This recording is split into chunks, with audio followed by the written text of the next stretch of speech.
Once again जी, आप सब लोगों का बहुत बहुत खुशामदीद। आज के टॉपिक पे हम लोग डिस्कस करने जा रहे हैं, that is our product story की। हमने प्रोडक्ट स्टोरी को कैसे क्रिएट करना होता है।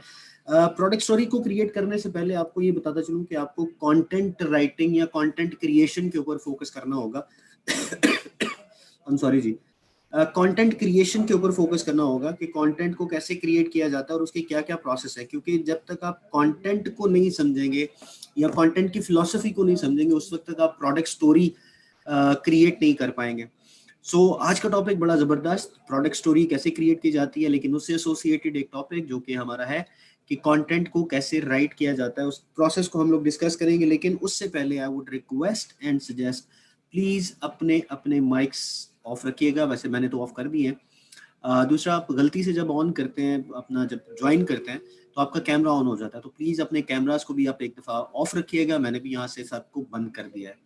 दूसरी बात कि जो प्रोडक्ट स्टोरी है उसकी तो मैं बात आपको बताऊंगा, लेकिन अगर मैं बात करूं कंटेंट स्टोरी की, कंटेंट क्रिएशन की, तो वो कोई स्लाइड्स नहीं है, उसके प्रोसेस होगा और वो प्रोसेस आपको लिखना होगा।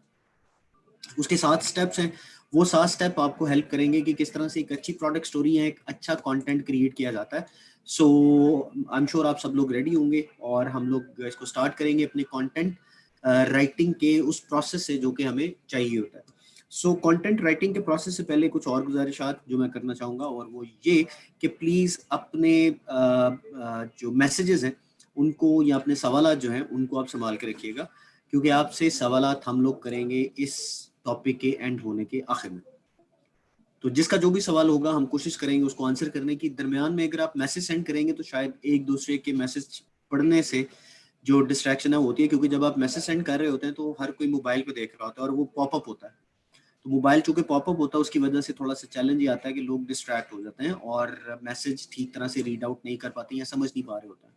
सो मैं आप लोगों से यही सजेस्ट करूंगा कि फिलहाल फॉर द टाइम बिंग आपने मैसेज सेंड नहीं करना। If you have any question, any सवाल, तो हम लोग आखिर में उसको डिस्कस कर लेंगे। सो स्टार्ट करते हैं जी, बिस्मिल्लाह। सबसे पहले आप अपने कॉपी और पेन निकाल लीजिएगा, नोट पैड्स निकाल लें, क्योंकि हम लोग नोट पैड्स के जो डिटेल्स है वो मैं आपको डिस्कस और शेयर करूंगा अभी इस चीज़ पे कि हमने किस तरह से इसको अपडेट करना है, क्या क्या प्रोसेस होंगे। वो पीपीटी जैसे मैंने पहले कहा कि नहीं है, इट्स अ प्रोसेस जो कि 7 स्टेप्स पे कंसिस्ट करता है। तो आप उसको नोट करते जाइएगा और उससे आप एक फ़ायदा हासिल कर सकते हैं। सो अस्सलाम वालेकुम everybody, my name is Waqas Hussain, I am area sales manager Oriflame cosmetics Pakistan for central region, जो कि आज आप लोगों के साथ लाइव है ऑन जूम, जो कि डिस्कस करेगा टॉपिक कि किस तरह से कंटेंट को क्रिएट किया जाता है और सबसे इम्पोर्टेंट प्रोडक्ट की स्टोरी कैसे बनाई जाती है, how to create a product story. That is very interesting topic. I am sure आप आखिर तक जब हमारे साथ कनेक्टेड रहेंगे तो आपको बहुत सी चीज़ों में बहुत सी इंफॉर्मेशन जो है वो आपको मिलना शुरू होगी। सो हमेशा याद रखिएगा कि जो कंटेंट है उसको क्रिएट कैसे करना, उसके 7 स्टेप्स होते हैं। तो वो हम लोग स्टार्ट करने लगे हैं अब जी। कंटेंट के जो 7 स्टेप है उसमें सबसे पहला जो स्टेप होता है, सबसे पहले कंटेंट के स्टेप्स को अगर डिस्कस किया जाए या कंटेंट के बारे में बात की जाए, तो सबसे पहले बेसिकली मैं बात करना चाहूँगा कि कंटेंट ज़रूरी क्यों होता है। That is very important. Content ज़रूरी इसलिए होता है क्योंकि आप ज़्यादा इंगेजमेंट चाह रहे होते हैं, आप ज़्यादा रीच चाह रहे होते हैं कि आप ज़्यादा से ज़्यादा लोगों तक इंफॉर्मेशन अपनी पहुँचाएं।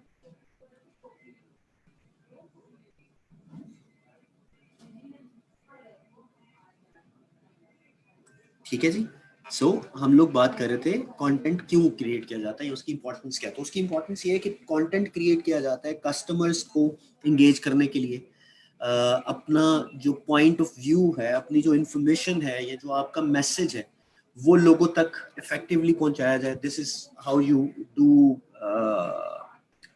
Help from the content. और कंटेंट बेसिकली जितना अच्छा और जितना हेल्पफुल होगा इस चीज़ के अंदर कि लोगों को कुछ नया मिलने, कुछ नया सीखने को, कुछ देखने को, कुछ नया मिला है, आप यकीन कीजिए लोग अपने आपके कंटेंट की मजीद वेट करेंगे कि अगला कंटेंट कौन सा होगा। This is so very important कि आपने अब ये वाला जो कोई भी आप पोस्ट अपलोड करते हैं अपने फेसबुक प्रोफाइल पे या अपने पेज के ऊपर, जो कि आपको आई एम श्योर सोशल मीडिया की ट्रेनिंग्स आपको अपनी अपलाइन से मिल रही होगी, जो आपको बता रहे होंगे कि किस तरह से आपने क्या क्या चीज़ें करनी है, वो सोशल मीडिया की गाइडलाइंस को अगर आप फॉलो करेंगे तो आपको ज़्यादा अच्छा और बेहतर रिजल्ट मिलेगा। सो पहला स्टेप जो कंटेंट क्रिएट करके आप ज़्यादा से ज़्यादा एंगेजमेंट लेते हैं वो है बेसिकली आपका ऐसी हेडिंग जो लोगों को आपकी तरफ माइल करते हैं। हेडिंग या फर्स्ट लाइनर या आप कह सकते हैं कि इनिशियल जो होते हैं basically that is very important, वो बहुत ज़रूरी होते हैं। तो आप सबसे पहले क्या करते हैं, आप इफेक्टिव कंटेंट राइटिंग में सबसे पहले उसकी हेडिंग ऐसी चूज करते हैं कि लोग उसको पढ़ना शुरू करें या उसको देखना शुरू करें।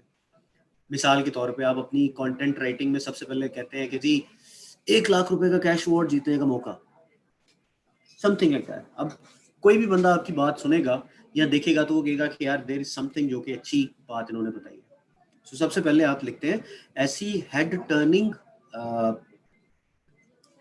लाइन, हेडलाइन, जो बेसिकली आपको उस कंटेंट के साथ एसोसिएट कर दे, इंगेज कर दे और लोगों को मजबूर कर दे कि वो पूरा का पूरा कंटेंट उसको पढ़ने लगे। सो ये सबसे इंपॉर्टेंट चीज होती है। तो सबसे पहले आपने उसकी हेडिंग बड़ी आराम से, बड़ी स्पेसिफिक उसकी चूज करनी होती है। ठीक हो गया। उसके बाद दूसरी चीज आती है हमारे पास, क्रिएट अ हुक, जो कि टेंशन ग्रैब करे लोगों की। सो आपने इस तरह की अटेंशन ग्रैब करने के लिए लोगों के साथ ऐसे वर्ड्स, ऐसी ऐसी टेक्निक यूज करनी होती है जिससे आपको फायदा हो, लोग आपके कंटेंट के साथ इंटैक्ट रहें, वहीं पे मजबूर हो जाए और पूरा कंटेंट पढ़ने की कोशिश करें। पहले मैं आपको स्टेप्स बता देता हूँ, उसके बाद इसको मजीद एक्सप्लेन भी कर देंगे। फिर आ जाता है जी हमारे पास रिसर्च आपकी, दैट इज वेरी इंपॉर्टेंट। आपकी रिसर्च होना बहुत जरूरी है। मिसाल के तौर पे आप लोगों को कहते हैं कि जी 1 लाख रुपए का कैश अवार्ड विन करें, लेकिन आपको पता ही नहीं कि 1 लाख रुपए का कैश अवार्ड विन किया कैसे जाता है, या 1 लाख रुपए का कैश अवार्ड कैसे दिया जाता है, कैसे पता चलेगा लोगों को।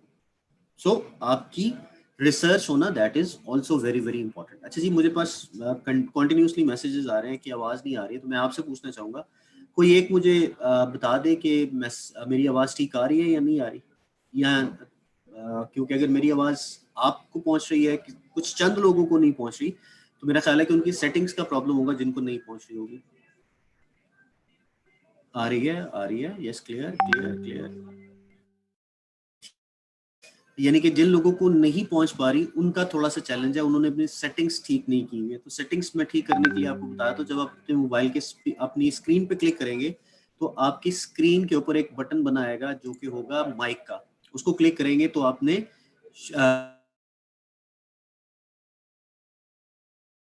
इंटरनेट वाली, उसको क्लिक करना है तो आपके पास वॉइस हो जाएगी, right. So thank you so much जी मुझे कंफर्म करने के लिए कि अगर आवाज कम भी आ रही है तो वो माइट बी कि there is a problem at your end, आपके पास पूरी तरह,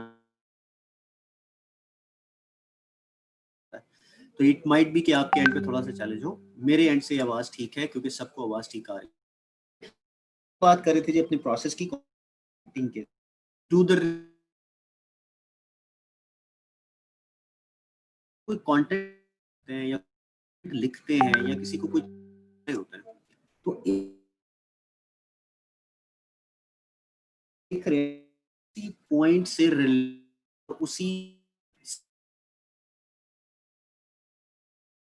में लिख रहे हैं, जो आप आ रहे हैं वो किसी और टॉपिक की हो, हेडिंग आपने किसी और तरीके से वहां पे कंटेंट हेडिंग लिखी एसोसिएटेड, उसके अंदर सारी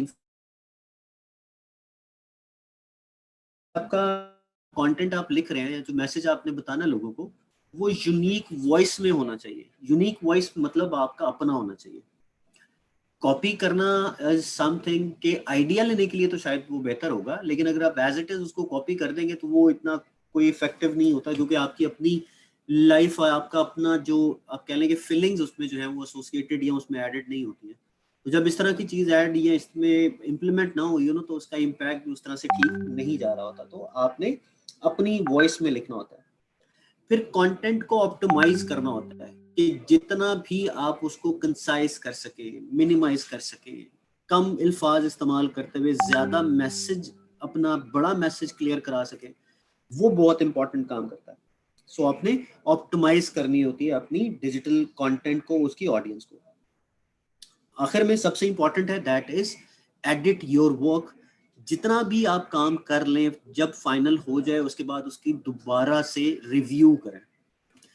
उसको रिव्यू करना that is also very very important. जब आप उसको रिव्यू करेंगे तब आपके पास बहुत सी मिस्टेक्स निकलने के भी चांसेस होते हैं। आपके पास बहुत सी ऐसी चीजें आपको नहीं पता चलती है कि यार ये चीज तो मैंने इसमें गलत लिख दिया, ये चीज तो मैंने इसमें गलत लिख दिया, ये चीज तो इसमें ठीक होनी चाहिए थी, ये मजीद लंबी लाइन की बजाय मैंने कम कर सकता हूँ। सो जितनी रिसर्च करते जाए, एडिट करते जाएंगे, जितना ज्यादा उसको पढ़ते जाएंगे, जितना ज्यादा रिव्यू करते जाएंगे, उतना ज्यादा वो रिफाइन होता जाएगा, आपका रिफाइन होता जाएगा वो कंटेंट। और कंटेंट को रिफाइन करना इज वेरी वेरी इंपॉर्टेंट, क्योंकि आप कम अल्फाज इस्तेमाल करते हुए अपना ज्यादा मैसेज जो है वो आप लोगों तक पहुंचा सकते हैं। ये इंपॉर्टेंट काम रखता है, राइट। सो कंटेंट क्यों जरूरी है उस पर हमने बात की, और हमने प्रोसेसेस की बात की कि वो कौन से स्टेप्स हैं जिनको यूज करना चाहिए ताकि आपका कंटेंट क्रिएट हो।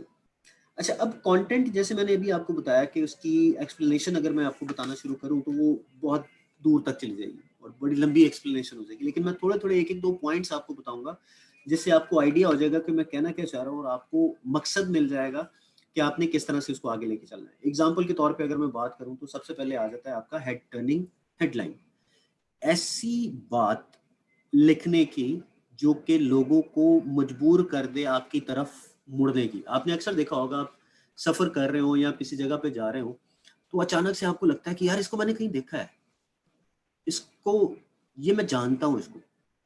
और जब आप इस तरह की बात करते हैं तो एक दफा आप सीधा जाते जाते अचानक पीछे मुड़ के देखते हैं कि यार ये तो वही बंदा है। नहीं, फिर या तो वो वही होता है या वो नहीं होता, लेकिन एटलीस्ट आपकी एक नजर उस पर जरूर पड़ती है कि यार ये बंदा है। तो वो किस वजह से पड़ती है? वो इस वजह से पड़ती है कि वो आपका जानने वाला ऑलरेडी होता है, आप उसको जानते हैं, ऑलरेडी आपको पता है कि ये कौन है। तो वो हेड टर्न होता है ना, इट्स हेड टर्निंग टर्म इसको कहा जाता है। So head turning headline is very very important, जो कि आपकी कंटेंट की हेडिंग होती है। जैसे मैंने पहले जिक्र किया था, ऐसी स्पार्कलिंग स्टेटमेंट, ऐसा प्रॉमिस जो कि आप कर रहे हो और उस प्रॉमिस के जरिए आप लोगों को अपनी तरफ अट्रैक्ट कर रहे हो, that is very important. So you can do that as well. और यही आपको करना चाहिए कि आपकी जो कंटेंट है उसकी हेडिंग बड़ी जबरदस्त होनी चाहिए। आपने अक्सर टीवी कह रहा हूँ, आपने अक्सर सोशल मीडिया पे देखा होगा कि समटाइम्स कोई पिक्चर अपलोड हुई होती है और उसकी कैप्शन जो है बड़ी बड़ी जबरदस्त और यूनिक सी होती है और आपको मजबूर कर देती है उनकी तरफ देखने की तरफ या उसको खोल के पढ़ने की तरफ। So that is the main objective कि लोग एटलीस्ट उसको पढ़ें। तो सबसे पहली स्ट्रेटजी ये होती है कि कंटेंट की तरफ लोग रागिब तो हो ना, देखें तो सही कि वो है क्या।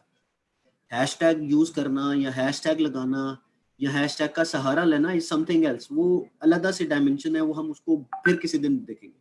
लेकिन जो हेडिंग होती है वो बहुत जरूरी होती है कि आपकी तरफ लोग, आपके कंटेंट की तरफ लोग देखें, राइट।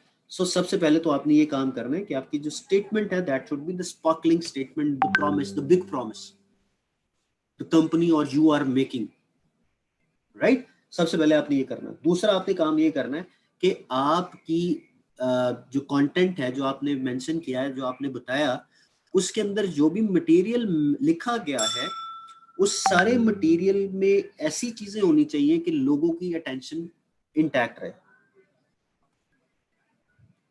लोग आपकी बात के साथ हुक्ड रहे, लोगों को ये फील ना हो कि यार मजा नहीं आया यार, लोगों को ये फील ना हो कि यार ये जो पिक्चर इसने अपलोड की है, जो प्रोडक्ट स्टोरी इसने बनाई है या जो इसने इंफॉर्मेशन शेयर की है, ये बिल्कुल फारिग है, मुझे मजा नहीं आया, यू नो। और ये कैसे क्रिएट कर सकते हैं? वो क्रियोसिटी क्रिएट किया जाता है। उसको क्रियोसिटी क्रिएट करने पे आपको जो ये वाला एलिमेंट है वो आपको आएगा। मिसाल के तौर पे वो क्रियोसिटी क्रिएट करने के लिए आपने अक्सर इसको एग्जांपल के तौर पे अगर मैं बताऊं तो सस्पेंस के पॉइंट ऑफ व्यू से कि कितना सस्पेंस जो है वो आपकी बातों में या किसी के साथ हो। एग्जाम्पल के तौर पे अगर मैं बात करूं तो आपका सस्पेंस, आपने अक्सर हॉरर मूवीज में देखा होगा, हर लम्हे ये लगता है कि यार पता नहीं क्या होगा, अब क्या होगा, अब क्या होगा। This is called suspense curiosity. लोग क्यूरियस होते हैं कि यार आगे कुछ होने वाला है, कुछ होगा, राइट। सो ये आपने क्रिएट करना होता है, और ये हमेशा उसी वक्त आता है जब आप लोगों को कोई ऐसी बात बताते हैं जिसका लिंक बेसिकली पिछली बात से और आगे वाली आने वाली बात उनके जहन में हो कि यार ये बताएगा, ये कुछ पता चलेगा। जैसे क्या आपको मालूम है कि किस तरह से लोग अपनी स्किन का ख्याल रखते हैं? अब ये क्यूरियोसिटी क्रिएट कर दी आपने अपनी बात के जरिए कि मुझे क्या उसे कहते हैं, मैसेज मैंने एक दे दिया कि मेरी आगे आने वाली बात में मैं कोई ना कोई एक ऐसी बात बताऊंगा जिससे कि मैं स्किन केयर के बारे में या कलर कॉस्मेटिक के बारे में या परफ्यूम्स या फ्रेग्रेंसेस के बारे में कोई एक बात बताऊंगा, राइट। तो वो क्यूरियोसिटी क्रिएट हो जाती है आपके बात। वो क्यूरियोसिटी जब आपकी बात में क्रिएट होती है तो ऑटोमेटिकली लोग आपके कंटेंट को क्रिएट, उसको पढ़ने की कोशिश करते हैं और उसको देखने की कोशिश करते हैं। तो क्यूरियोसिटी इज समथिंग जो कि आपने क्रिएट करनी होती है थ्रू योर वर्ड्स। ठीक है जी। फिर थर्ड इसका पॉइंट आ जाता है, that is do your research. अच्छा, डू योर रिसर्च का मतलब बेसिकली ये है कि आप जो भी कोई चीज मेंशन करें या कोई भी चीज ऐसी बात बताएं, वो उसके पीछे कुछ ना कुछ लॉजिक, कुछ ना कुछ स्टैट्स, कुछ ना कुछ नंबर्स, कुछ ना कुछ फिगर्स, वो होना बहुत ज़रूरी है। मिसाल के तौर पे अगर मैं बात करूं तो आप क्लेम करते हैं कि जी कोलेजन जो है वो 50% या 49% तक आपके रिंकल्स रिड्यूस कर देती है। तो ये क्लेम क्यों कर रहे हैं? वो क्लेम इसलिए कर रहे हैं कि हमारे पास जो टेक्नोलॉजी यूज़ की गई है वो पेटेंट है, वो कोई और यूज़ नहीं करता। और जिन लोगों पे रिसर्च की गई है वो इंसान है, उन्होंने अपने ऊपर ही इसको पहले लगाया है और लगाने के बाद उन्होंने बताया, और हमने जब उसको क्लिनिकली प्रूव किया है तब हमें पता चला कि यार ये तो इस तरह से है। और वो ऑलरेडी हमने अपनी कैटलॉग में मेंशन किया होता है। एक ये काम है। एग्जाम्पल इसकी एक और भी है। जैसे मैं आपको एग्जाम्पल दूं कि फ्रीलांसिंग में पाकिस्तान चौथे नंबर पे आ गया है पूरी दुनिया में। पूरी दुनिया में सबसे ज्यादा फ्रीलांसर्स, यानी कि अगर मैं टॉप 5 की बात करूं तो पाकिस्तान चौथे नंबर पे आता है। This is an amazing thing कि सबसे ज्यादा, मतलब इतनी बड़ी तादाद में जो फ्रीलांसर्स हैं वो पाकिस्तान में काम कर रहे हैं। सो वो फ्रीलांसर्स का जो डेटा मैंने अगर इतने बड़े फोरम पे आपको बताया तो उसके पीछे कोई ना कोई रीजन या कोई ना कोई लॉजिक या कोई ना कोई वो इन्फॉर्मेशन तो होनी चाहिए ना। और वो इन्फॉर्मेशन मुझे मिली है यूएन की रिपोर्ट से। यूएन ने ये बताया है कि पाकिस्तान में सबसे ज्यादा फ्रीलांसर्स काम कर रहे हैं, मतलब चौथे नंबर पे काम कर रहे हैं। यू नो, इस तरह के लिस्टिकल्स और क्रेडिबिलिटी क्रिएट करने वाले जो नंबर्स या फिगर्स हैं वो बताना बहुत जरूरी है, जिससे आपको हेल्प मिलेगी।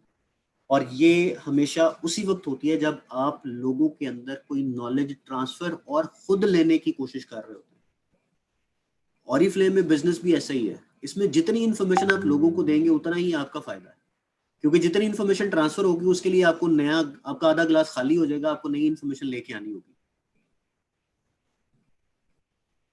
और आप अपने आप को अपडेट भी करते हैं, अपग्रेड भी करते हैं, अपलिफ्ट भी करते हैं इन एवरी टर्म्स, पैसों के जरिए, लाइफस्टाइल के जरिए, आप अपनी, मतलब यू नेम इट।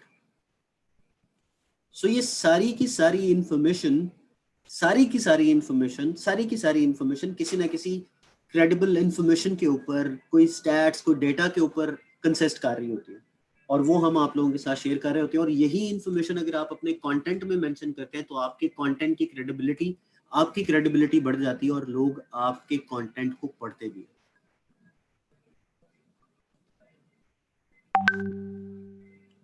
यही सबसे खूबसूरती है इस बिजनेस की कि आप जब रिसर्च करने लगते हैं तो आपको इतना ज्यादा काम नहीं करना पड़ता, क्योंकि आधे से ज्यादा रिसर्च तो ऑलरेडी आपके पास मौजूद होती है, आपके पेज, आपकी कैटलॉग के अंदर।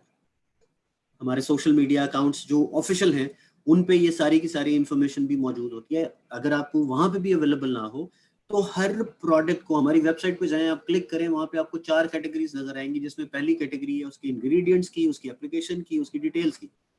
आपको सारी की सारी इंफॉर्मेशन वहां पे पड़ी हुई है। आप वही इंफॉर्मेशन लेकिन अपने अल्फाज में इस्तेमाल करते हुए उसको वहां पे लगा सकते हैं। मैं सिर्फ अगर एक उसमें केमिकल का नाम पढ़ लूं और उस नाम को पढ़ने के लिए मैं गूगल से सर्च करूं कि इसका नाम क्या है और उसके बेनिफिट्स बता दूं, या वो प्लांट जिससे वो प्रोडक्ट बनी है उस प्लांट पे रिसर्च करके लोगों को बता दूं, तो ऑटोमेटिकली लोग भी इससे फायदा उठाना शुरू कर देंगे। सो रिसर्च करना that is very important in every aspect जब आप अपना कोई कंटेंट अपलोड करते हैं।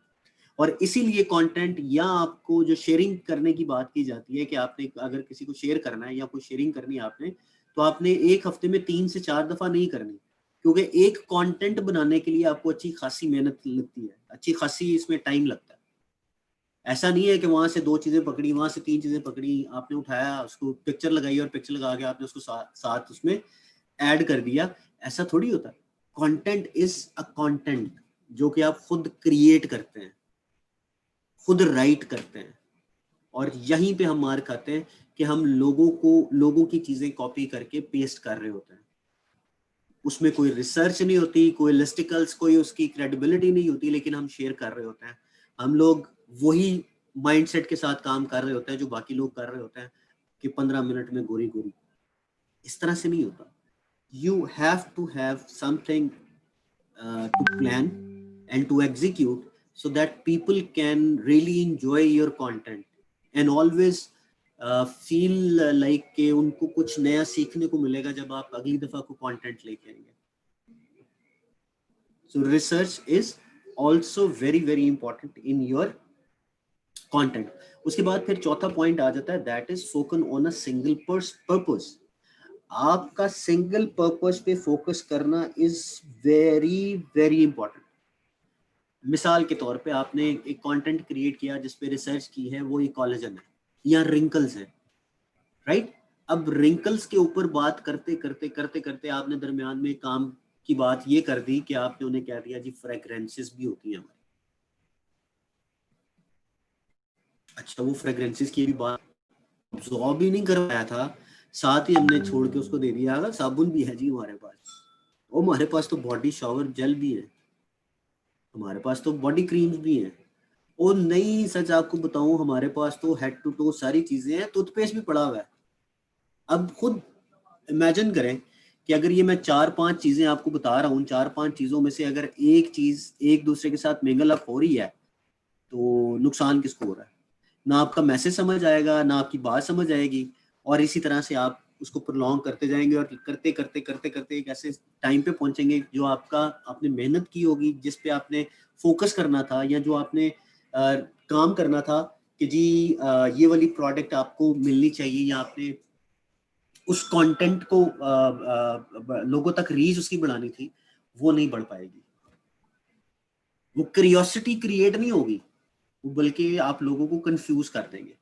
So focus on a single purpose is also very very important. जो आपकी हेडिंग हो उसी से रिलेटेड आपने लोगों के जो अटेंशन है उसको ग्रैब करना है, उसी से रिलेटेड आपने रिसर्च करनी है, और उसी से रिलेटेड आपने एक पर्पस या एक एजेंडा जो है वो फाइनल कर लेना और उसको लिखना है।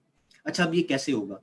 ये होगा ऐसे कि आप अगर कंटेंट कैलेंडर बनाएं तो कंटेंट कैलेंडर के अंदर सबसे पहले आप मिसाल के तौर पे लिखें कि जी मैंने एक हफ्ता सिर्फ स्किन केयर पे बात करनी है, एक हफ्ता सिर्फ मैंने फ्रेग्रेंसेस पे बात करनी है, एक हफ्ता मैंने सिर्फ टॉयलेटरीज पे बात करनी है, और एक हफ्ता मैंने बिजनेस पे बात करनी है। अच्छा, अब इसमें आप उन तमाम दिनों को डिवाइड कर लें, जैसे मंडे है ट्यूसडे को छोड़ दिया, वेडनेसडे है वेडनेसडे के बाद थर्सडे को छोड़ दिया, फ्राइडे है तो फ्राइडे को कर लिया।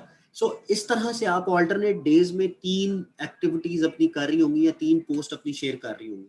अगले हफ्ते मंडे की बजाय ट्यूसडे से स्टार्ट कर लें, उससे अगले हफ्ते मंडे को दोबारा स्टार्ट कर लें, और उससे अगले हफ्ते दोबारा आप ट्यूसडे को स्टार्ट कर लें। तो एक हफ्ते में आपकी 3 activities is more than enough जो कि आपने अपलोड करनी होती है। सो आपका कंटेंट ऑटोमेटिकली बनना शुरू हो जाएगा पेज के ऊपर, और वो एक दिन में चूंकि आपने एक शेयर करना है, एक हफ्ते में चूंकि एक शेयर करना है आपने, तो आपके पास ऑटोमेटिकली उसके ऊपर काम और रिसर्च करने पे और ज्यादा फोकस और टाइम मिल जाएगा।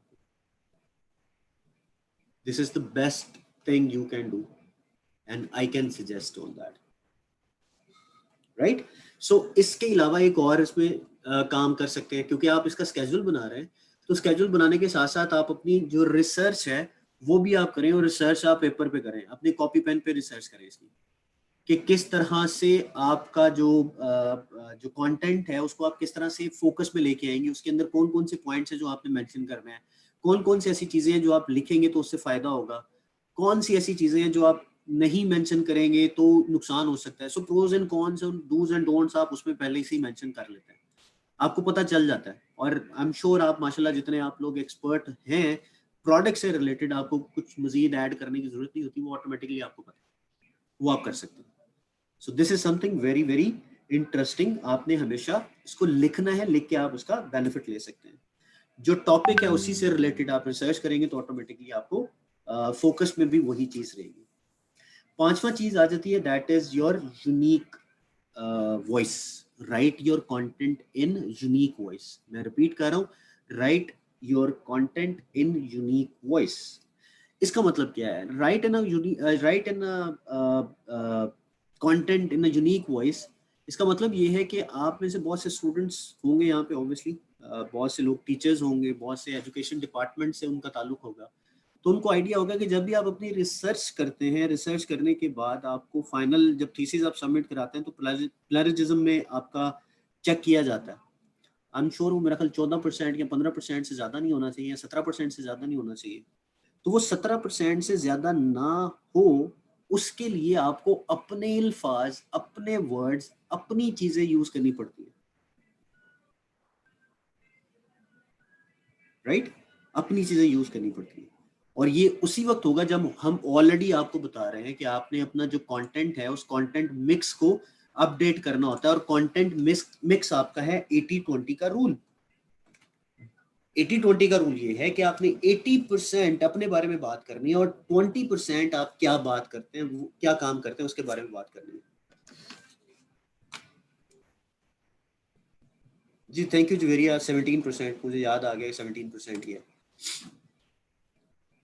सो आप खुद अंदाजा लगाएं कि अगर आपका कंटेंट खुद लिखा होगा, कॉपीड नहीं होगा, आपके अपने अल्फाज, आपकी अपनी फीलिंग्स में लिखा गया होगा, तो उसका इम्पैक्ट ज्यादा आएगा, क्योंकि आपका अपना है, आप उसकी केयर भी उतनी करते हैं,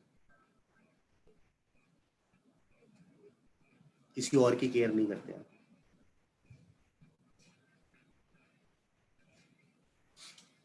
राइट, सो आपका अपना यूनिक वॉइस में कंटेंट लिखना, दैट इज वेरी इंपॉर्टेंट, और वो आपने फॉलो करना है हमारा 80-20 रूल, जो कि 80% आप हैं, 20% आप क्या करते हैं, और 20% में भी आपने ये बताना है कि किस तरह से आप कर सकते हैं, क्योंकि आपने लोगों को इंस्पायर अपने काम से करना है कि आप कौन है, आपकी पर्सनैलिटी क्या है।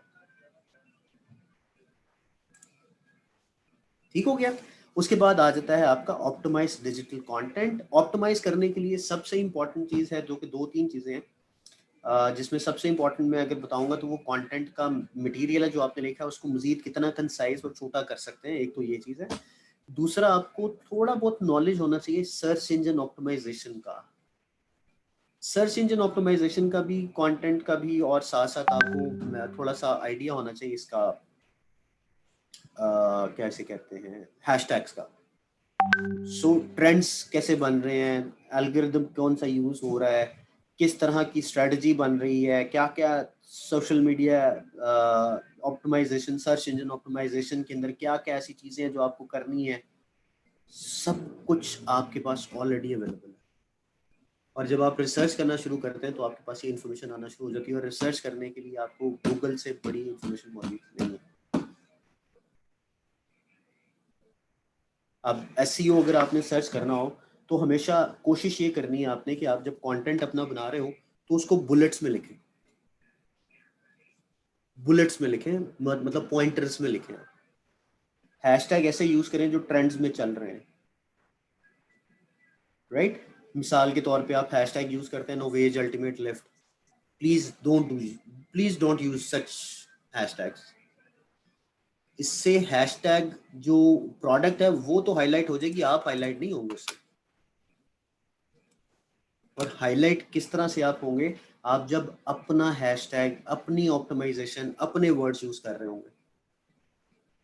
राइट, सो पॉइंटर्स के अंदर लिखना और उसका ऑप्टिमाइज करना, that is also very very important. और सर्च इंजन ऑप्टिमाइजेशन आपको मिलेगी गूगल से, इसकी स्ट्रेटजी, इसकी इम्प्लीमेंटेशन, इसका सोर्स किस तरह से किया जाता है, ये सारी चीज़ें आपको वहाँ से मिल सकती हैं। So it's a free and open source thing, you can have this thing very easily. So आपने ये करना है। उसके बाद फिर आ जाता है आपका edit your work. This is very important. मैं आपको सच्ची बात बताऊँ, आप समटाइम्स ये प्रैक्टिस करेंगे ना तो आप इस चीज़ को फील करेंगे जो मैंने फील किया। आपने मेहनत करके कंटेंट क्रिएट किया, आपने ज़बरदस्त तरीके से एक इन्फॉर्मेशन शेयर की जो कि आपको मिली, आपने अपडेट की, आपने उसको लिखा, लेकिन हुआ ये कि जैसे ही आपने वो इन्फॉर्मेशन लिखी, आपने कहा यार मैं इसको देखूं तो सही, कहीं स्पेलिंग मिस्टेक्स, कोई पंक्चुएशन, कोई ऐसा कोई प्रॉब्लम तो नहीं है। आपने जब वो देखना शुरू किया तो साथ ही आपको लगा यार ये लाइन अगर मैं इसको मजीद छोटा करके लिखूं तो मजीद बेहतर हो जाएगा, क्योंकि ये वर्ड इसमें एडिशनल आ रहा है। पहली चीज तो ये है कि जो आपने लिखा होगा वो एक दफा पहले रिव्यू हो जाएगा। दूसरी चीज ये होगी कि जितना ज्यादा आप कंसाइज, छोटा और टू द पॉइंट और पॉइंटर्स के अंदर लिखेंगे, ऑटोमेटिकली आपको बेहतर पता चल जाएगा। एडिट योर वर्क के अंदर कुछ एप्लीकेशंस हैं। एक एप्लीकेशन है जिसको मैं यूज भी करता हूँ, आपको भी सजेस्ट करूंगा कि आप यूज कर सकते हैं, दैट इज ग्रामरली।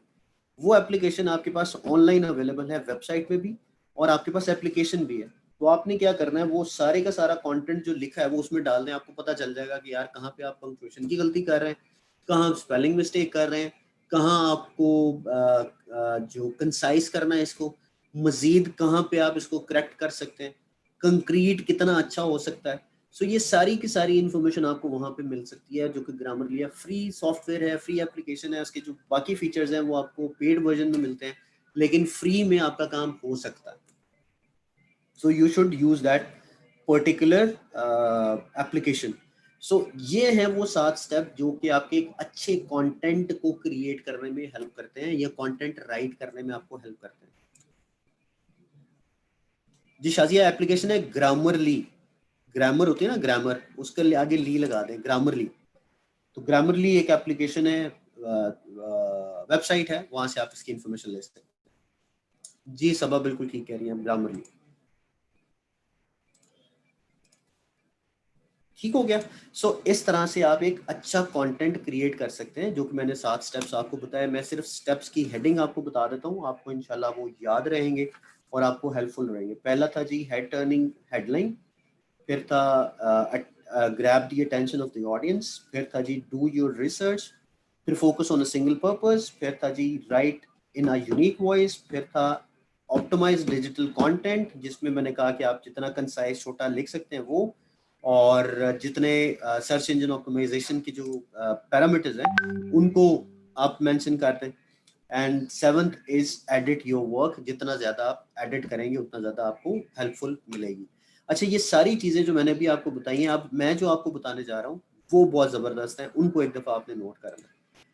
वो नोट इसलिए कर लें क्योंकि जितना ज़्यादा आप इस चीज़ को, कंटेंट, प्रोडक्ट स्टोरी या कोई भी ऐसी चीज़ क्रिएट करना is also very very important, कि जब आप ये इस चीज़ को इम्प्लीमेंट करेंगे ना 7 स्टेप्स को, तो ऑटोमेटिकली आपके पास ये इन्फॉर्मेशन आ जाएगी कि किस तरह से हम इसको मजीद छोटा कर सकते हैं। रिकॉर्डिंग आपने एक दफ़ा की, आप दोबारा भी कर सकते हैं। रिकॉर्डिंग को एडिट आपने अगर एक दफ़ा कर लिया तो दोबारा भी कर सकते हैं।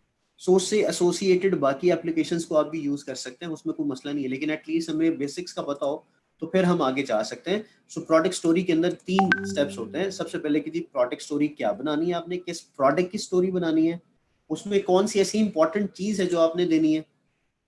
प्रोडक्ट स्टोरी जैसे मैंने बताया कि वो शॉर्ट एंड सिंपल होनी चाहिए, जो कि आपके अपने अल्फाज की हो ना, और किसी और का एक्सपीरियंस भी आप बता सकते हैं जो कि प्रोडक्ट का हो। सो प्रोडक्ट स्टोरी आप क्रिएट करते हैं कि किस प्रोडक्ट की बनानी है, पहले आप वो चूज करते हैं, फिर आप कहते हैं कि जी why are they so important, इसलिए क्योंकि पीपल वैल्यू करते हैं ओपिनियन की। ये मैं आपको एक रिसर्च बता रहा हूँ, मैंने ये किसी जगह पे पढ़ा था, सॉरी मुझे याद नहीं है कि मैंने कहाँ पढ़ा था, शायद गूगल पे ही पढ़ा था, यस, किसी ब्लॉग में मैंने पढ़ा था कि अब बेसिकली जो सेलिंग है वो सोशल सेलिंग हो गई है। लोग बेसिकली एक दूसरे के इन्फ्लुएंस से बात करते हैं।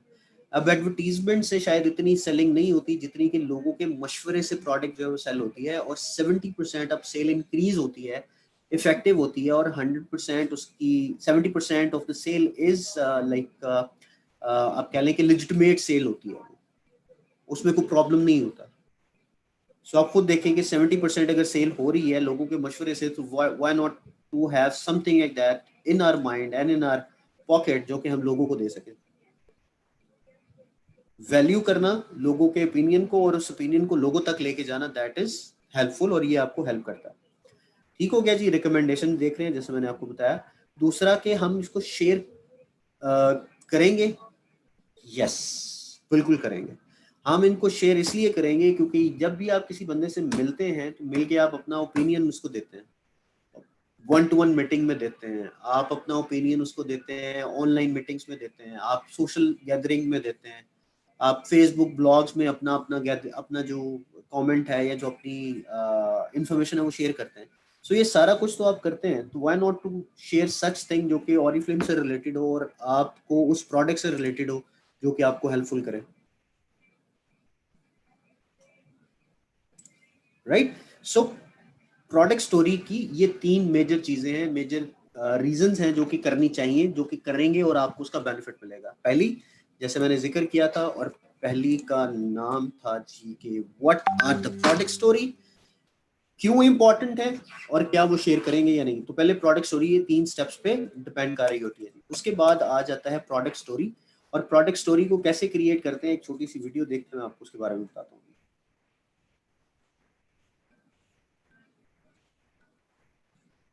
Today we're going to talk about your product story and how important it is for your business. Telling a personal story about an experience that you've had with your Oriflame product is a great way to get people just as excited about things as you are. Today, when we have a product need, instead of looking at business advertising, we look for recommendations. People really value other people's opinion instead of business advertising. Your story is going to be a really powerful recommendation tool. Here are some questions to think about before you craft your own product story. If your story answers all of these questions, you know that you've got something really great. What concern did you have before starting to use the product? How were you introduced to the product? What product was it that you started to use? And what results do you have by using the product yourself, and what does that mean to you? So this is my product story. When someone from Oriflame approached me and asked me to try out a sample of the Novage Ecologen, I was intrigued. I'd been looking for a skincare solution to help me with my dry skin. The results were pretty instant, and my skin felt absolutely amazing. So within 12 weeks, the results were unbelievable. My skin felt really nourished, and it had given me back that youthful glow. It's my absolute favourite. Super simple, right? But before you get started on crafting your own product story, here's a few do's and don'ts to bear in mind. Do make it short and sweet, so no more than 1 minute long. And make sure that you're choosing a product that you genuinely love and connect with. Focus on what the results mean to you. Be passionate, relatable, and show emotion, and make sure that you speak directly to your audience as if you were in the same room. Don't exaggerate your experience. It's really important that your story remains authentic. Don't refer to any medical conditions or unrealistic claims. Don't overwhelm people with too much information all at once. So you should follow the instructions in this video and write out your own product story. Practice and record the video on your phone and make sure that it's no more than 1 minute long. Share the video with your sponsor and your upline manager, and then continue to share your product story with 3 new people every day. Now it's your turn to go and create your own product story. That was a bit forced at the end, I'm so sorry.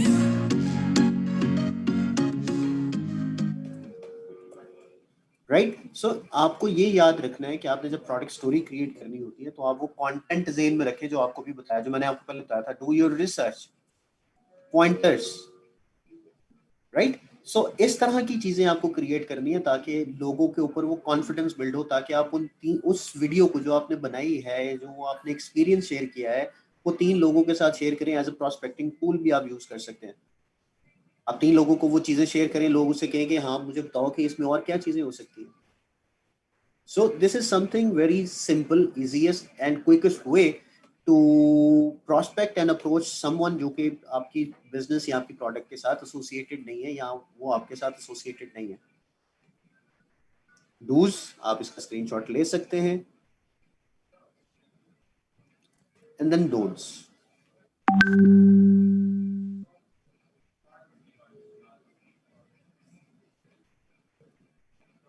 ठीक हो गया जी। जो आपकी अपनी product story है वो हमेशा आपने याद करनी है, आपकी अपनी होनी चाहिए, लेकिन उसको बनाने से पहले क्वेश्चन आपका अपना जो होने हैं वो 4 आपने पूछने हैं। पहली चीज कि आप जो कंसर्न हैं, क्या वाकई ऐसे थे जब आपने ये प्रोडक्ट यूज करना शुरू की?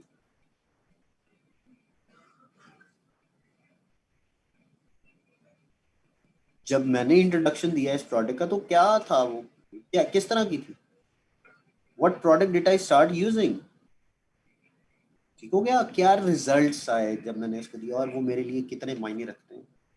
These are the questions which you always ask before creating your product story, your product video, so that will help you out, right? So ये था जी आज का हमारा टॉपिक।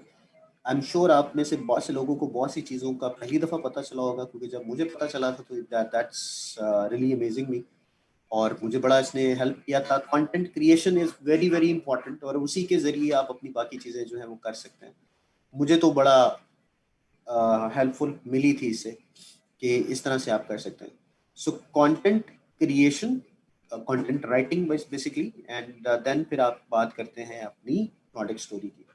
जो प्रोडक्ट अभी हमारे पास अवेलेबल है उसकी प्रोडक्ट स्टोरी आप क्रिएट करें, आपको बहुत कुछ मिलेगा और आप बहुत कुछ हासिल भी कर सकते हैं और लोगों को बहुत कुछ दे सकते हैं।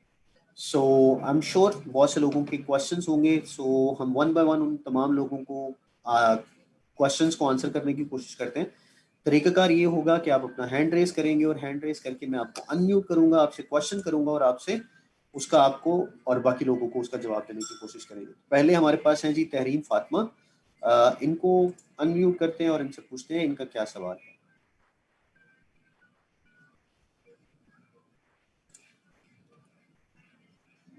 जी तहरीम, आपका कोई सवाल? मैं आपको अनम्यूट करने की कोशिश कर रहा हूँ but unable to unmute you.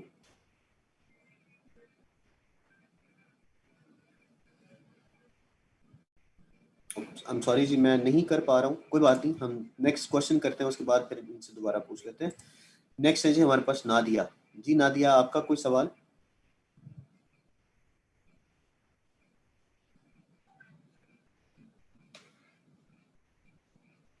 जी नादिया, आपका सवाल?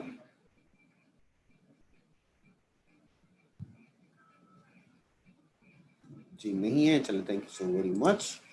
सोनिया है जी हमारे साथ, प्लीज आपका कोई सवाल?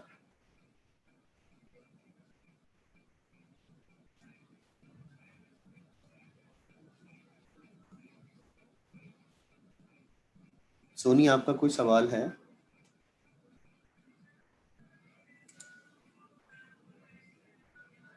नहीं है, चलो thank you so much. Junaira है जी हमारे साथ, मैं इनको अनम्यूट करने की कोशिश कर रहा हूँ।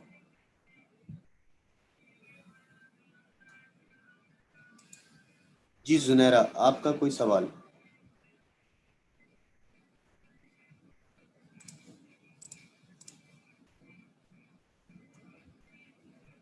जी जुनैरा, आपका कोई सवाल है? नहीं है, चले थैंक यू सो मच, बहुत शुक्रिया। जी साइमा एहसान है हमारे साथ। जी साइमा, आपका कोई सवाल? जी वन बाय वन आप अनम्यूट कर सकते हैं अपने आप को। साइमा, आपका कोई सवाल है?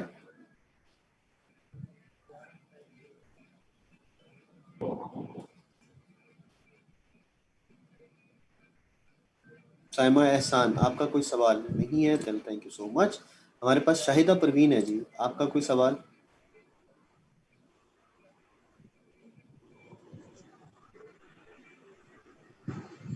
शाहिदा परवीन, आपका कोई सवाल? Yes, नहीं sir, है, I have a चलो question. हेलो, सही है जी। क्या आवाज आ रही?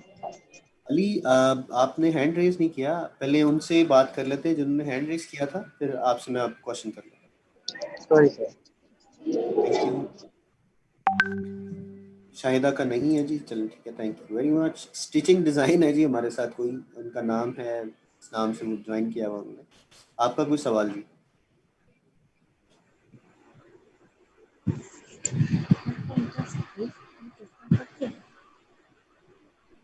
जी सुनहरा, आप अनम्यूट हैं, आप क्वेश्चन कर लें।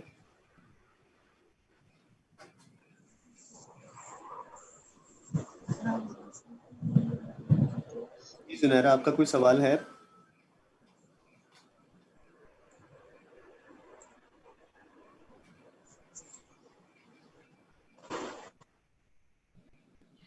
नहीं है, चले ठीक है, ओके। जी रुबाब है जी हमारे पास, हमारे साथ रुबाब, आपका कोई सवाल? अस्सलाम वालेकुम। मैं जी एक्चुअली मुझे एक सजेशन चाहिए थी आपसे, क्योंकि आप इतना अच्छा सोशली एक्सप्लेन कर रहे थे। Actually I have already 2 accounts on Instagram, और मैं यही चाहती हूँ कि इंस्टाग्राम पर ही मैं सबसे पहले ऑरिफ्लेम अपनी जो है इंट्रोड्यूस कराऊं, जिससे मैं पर्सनल प्रोफाइल पे करवा रही हूँ एज अ बर्ड। लेकिन अब बात ये है कि उसको प्रॉपरली बिल्कुल जो है शोन अप होना उस चीज़ का, जैसे अगर मैं अपनी पोस्टिंग पे लगा रही हूँ, तो मुझे ज़्यादा इफेक्टिव चीज़ के लिए अलग से उसकी प्रोफाइल मेकिंग करनी चाहिए, या अपनी ही जो प्राइवेट प्रोफाइल है उस पे उसको इस्टेब्लिश करना चाहिए? देखिए, हमेशा याद रखिएगा, चाहे आप फेसबुक पे हैं, चाहे आप इंस्टाग्राम पे हैं, चाहे आप किसी भी जगह पे हैं, आपकी personal profile that is always created for creating a relationship. When you are talking about your business, तो बिजनेस आप कभी भी अपने पर्सनल रिलेशनशिप पे तो नहीं कर रहे होते ना।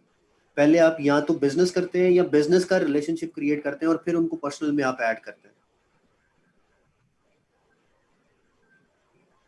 और यही हम सजेस्ट करते हैं कि what you need to do सही। इज, आपकी मतलब बिजनेस और पर्सनल आइडेंटिटी डिफरेंट होनी चाहिए।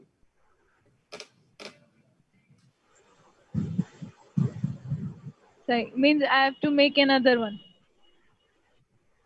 आई think so, instead making an no. ID, I think कि आपका जो पेज ओके। होगा that will work perfectly fine if you do that.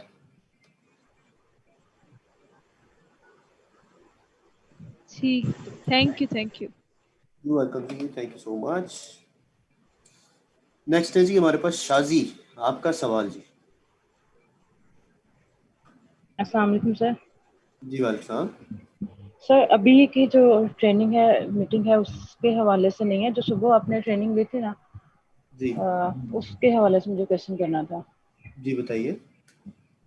वो क्वेश्चन ये था कि जो आप बता रहे थे ना, वो जो परसेंटेज निकालना जी कमीशन की, जी उसमें हम मल्टीप्लाई करते हैं 58 के साथ। जी वो 58 क्या है? 58 आपका बीवी है, हमने जो कमीशन आपको देना है वो 58 रुपीज का देना है ना। ओके।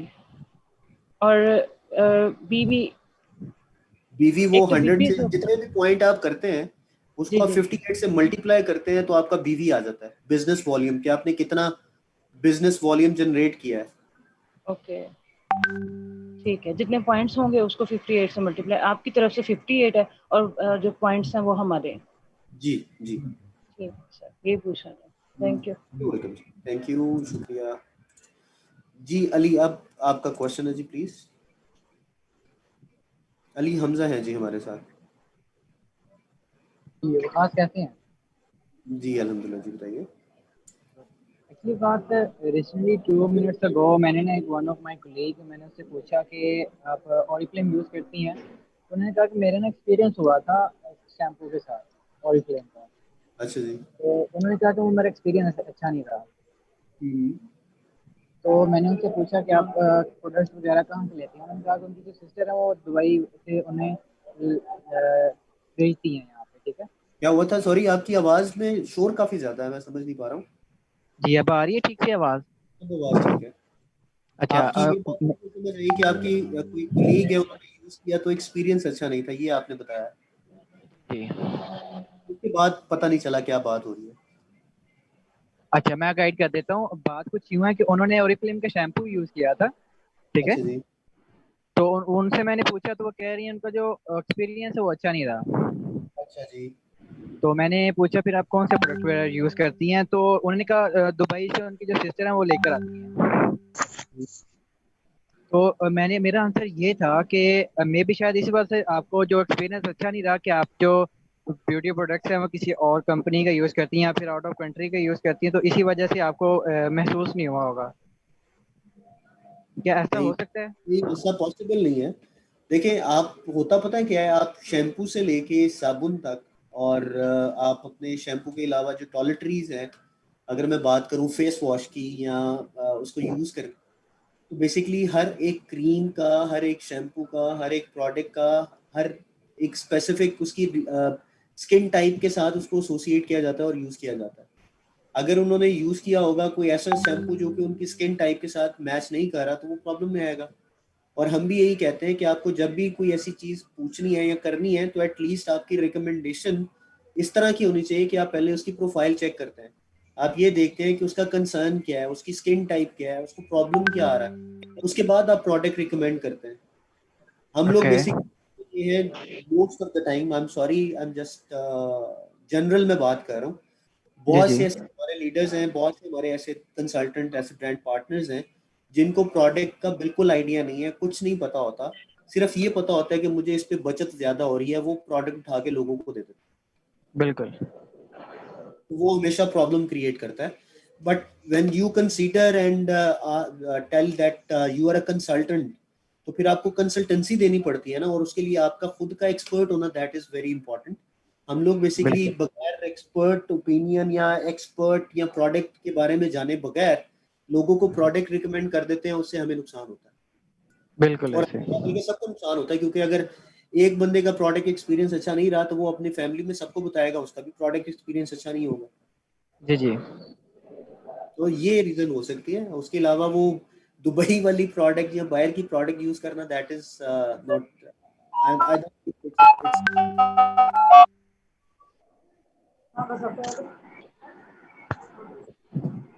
ठीक है जी। जी बिल्कुल बेहतर हो गया। एक और बात पूछना चाहूँगा, ये आवाज़ आ रही है? जी आ रही है जी, बोले। अच्छा।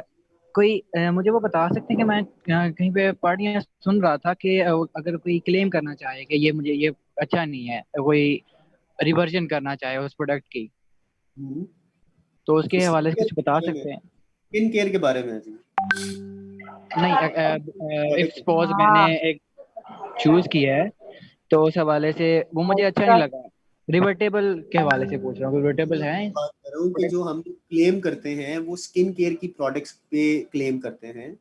जी और जी। स्किन की प्रोडक्ट्स जो हैं वो आप रिटर्न कर सकते हैं। आपको कोई मेडिकल इशू आ गया, कोई प्रॉब्लम आ गया, कोई किसी वजह से कोई ऐसी चीज प्रोवोक हो गई, स्किन पे आपको पिंपल्स आ गए, तो उसकी एक सर्टन इसका एक क्राइटेरिया होता है, वो आपने सीएस से कांटेक्ट करना होता है। सीएस आपको गाइड करता है कि उसकी क्या क्या डॉक्यूमेंट्स और रिक्वायरमेंट्स चाहिए, वो आप फुलफिल करते हैं, आपकी प्रोडक्ट रिटर्न हो जाती है। ठीक है, C S stands for customer services, customer service on the helpline. you can say that, otherwise you can walk into our branch. Okay, in the garden town I think, green town, Garden Town. Garden town. Okay, so you means that they are revertible if customer is facing issues? If the criteria is met, then we can revert that. Okay, thank you Kas। You're welcome. जी, next है हमारे साथ जिनका सवाल है वो है अमरीन जी, please आपका सवाल।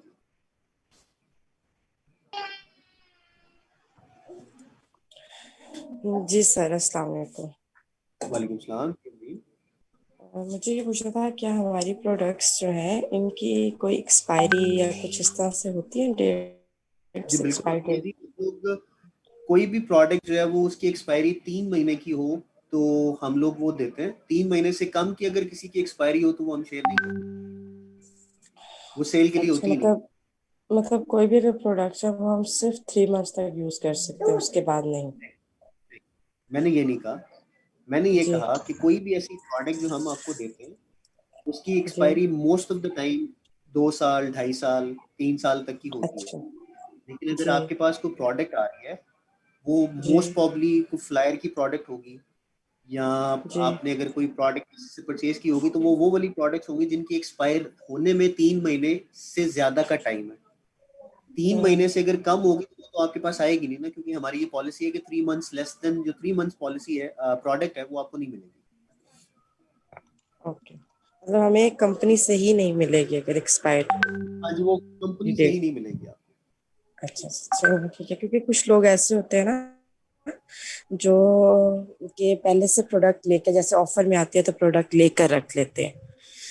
तो ऐसे कुछ कस्टमर्स थे जिन्होंने मुझसे आंसर क्वेश्चन किया था कि क्या ये प्रोडक्ट्स एक्सपायरी होते हैं, क्योंकि अगर हम लोग लेकर रख लें तो एक्सपायरी तो नहीं होगी। वो हमारी एक्सपायरी होती है 3 मंथ्स की, जैसे मैंने आपको कहा कि 3 months, less than 3 months product हम वैसे ही सेल के लिए रखते ही नहीं है, तो आपको मिलेगी नहीं। Okay, thank you sir, thank you so much. Thank you so much जी। सबा, आपका क्वेश्चन जी। सबा बतूल। अस्सलाम वालेकुम सर। वालेकुम अस्सलाम।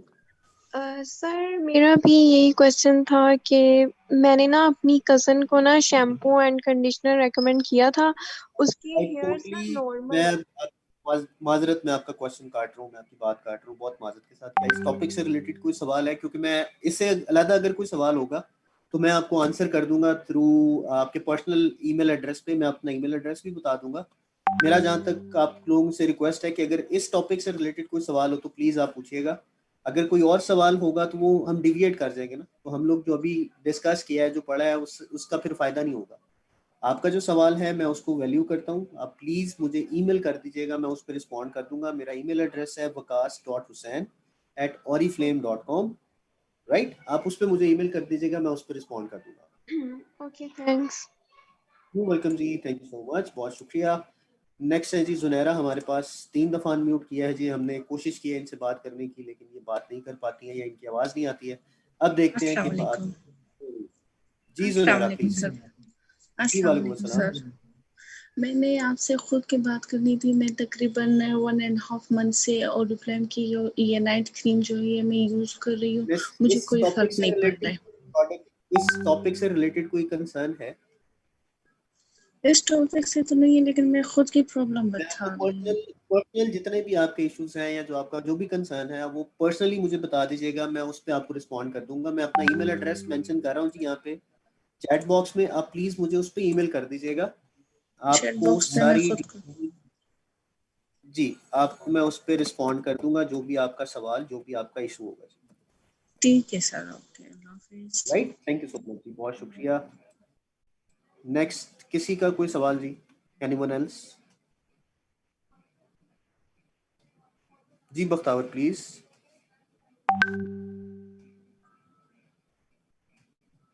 जी बख्तावर, आपने हैंड रेज किया जी, योर क्वेश्चन।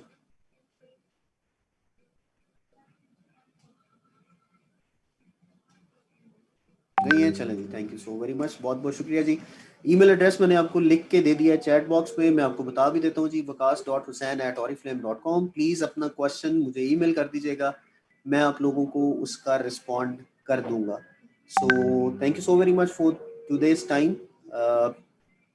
आज हमने कुछ नया सीखने की कोशिश की। So thank you very much for your time जी। अपना और अपने गिरदोनवा लोगों का बहुत ज़्यादा ख्याल रखिएगा। अल्लाह हम सबका हामी नासिर हो। टेक केयर, अल्लाह हाफिज़।